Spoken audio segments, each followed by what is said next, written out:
leading Alberto Contador.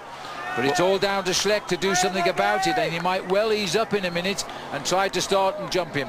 Well, I don't think there's going to be any slowing down now. This race is going to go all out right to the top, but he does need to try and attack him and lift his pace. But you know, Alberto Contador has the ability to change his pace so many times on the slope of a climb. Johan Brunel always said the special thing about Contador is his ability to attack. This is Nicholas Roach, and I have to tell you, I don't really know where he is because I can't see very much through the mist.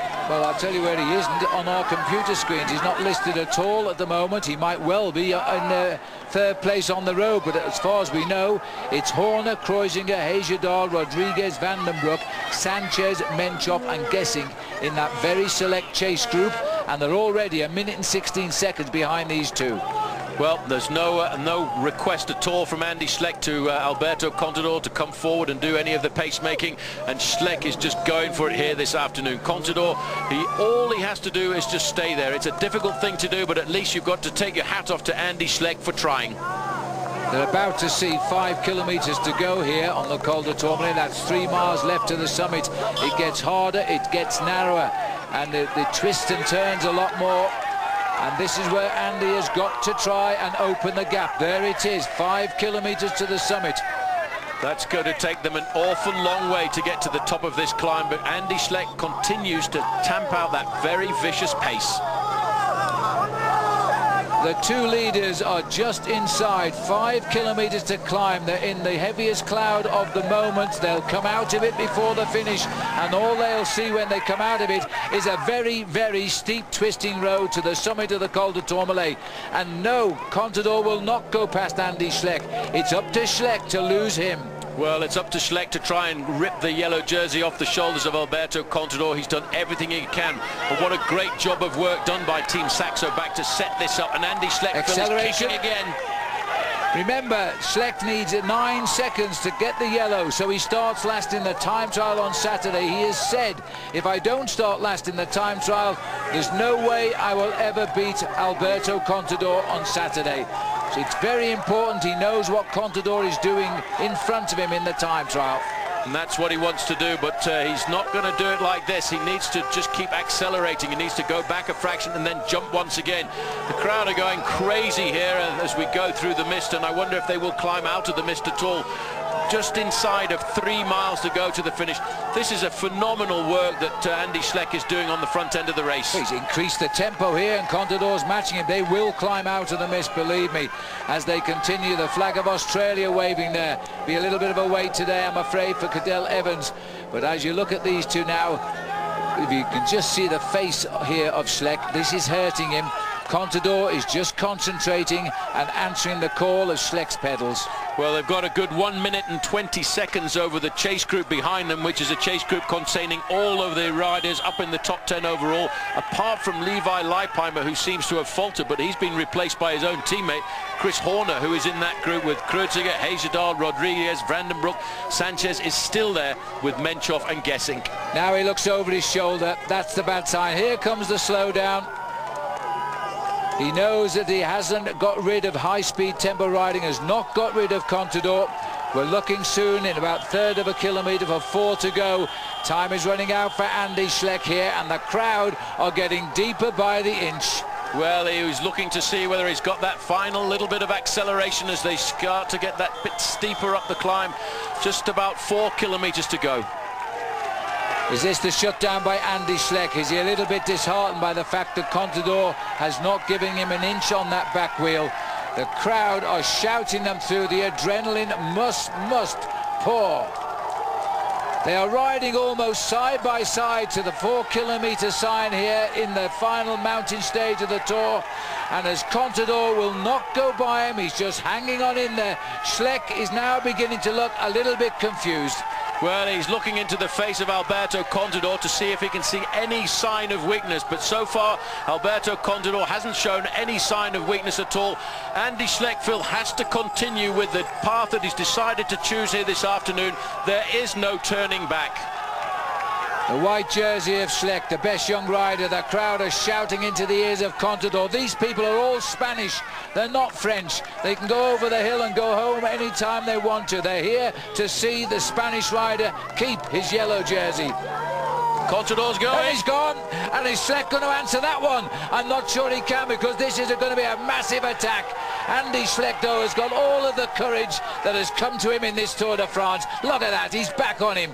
Well, he's not quite on it, but he's digging very deep indeed, and that was a very vicious acceleration by Alberto Contador, but slowly the Luxembourger has clawed his way back. Well, really, Contador should turn round and shake his hand, because that was a superb recovery.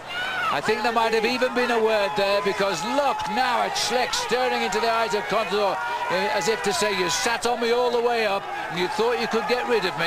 That was a stare right into the face of Alberto Contador by Andy Schleck. Not only is he trying to get the yellow jersey this afternoon, Phil, he wants to win this stage as well, because this is a stage of legends. 100 years ago, the Tour de France included the Col du Tourmalet, and Andy Schleck knows all about history. Well, it's a long, long time since we've seen two cyclists of virtually equal ability here as they ride side by side, separated by a mechanical problem to Schleck.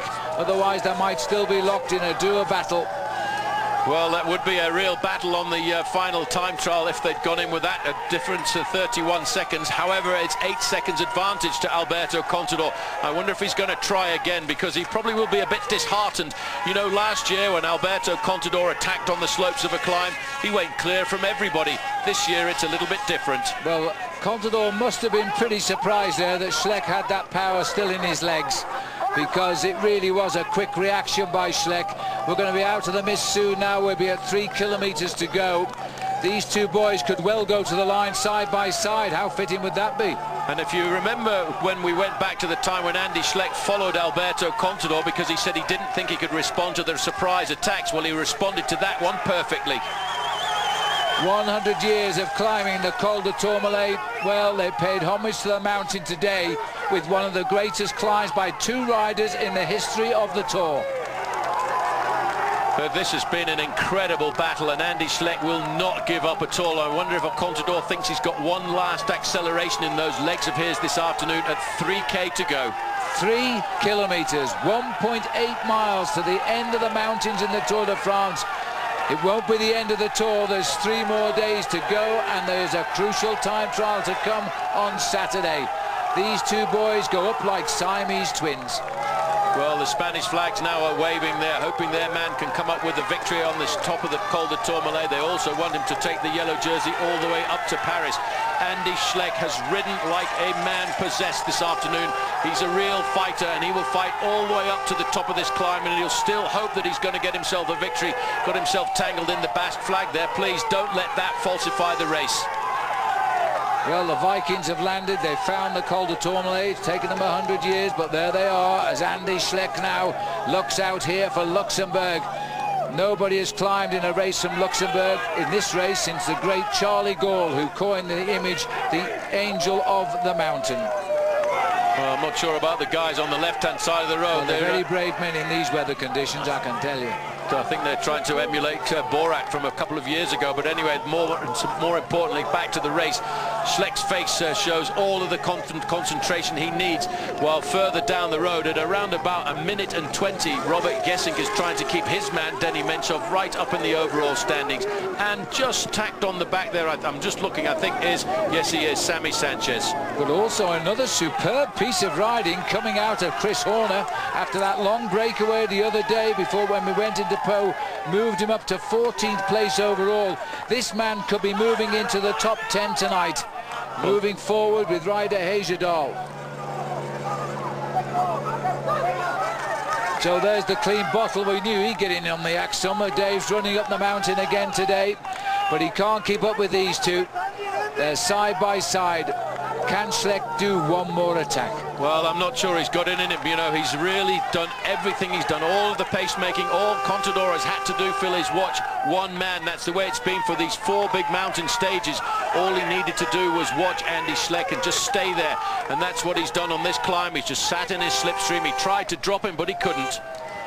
Well, you think the Tour de France ended right now on the Col du Tourmalet? It does not. There are 3 more days to come. Tomorrow we might be talking about people like Mark Cavendish winning again down into Bordeaux. And then there's a time trial to come on the final day to Paris, which will be more or less a ceremony and a respectful salute to whoever does win this race. But these 2 boys have been the very, very best. And Schleck, what a competitor. Well, just telling you now, a computer's just coming through and letting me know where Nicholas Roach is. He's actually currently riding in 11th place on the road, so he wasn't too far off making the junction with that group in front of him. That's a phenomenal ride by him. He'll be climbing up as well at the end of the day, maybe also up into a top 15 place. 2 kilometres to the summit of the Col du Tourmalet.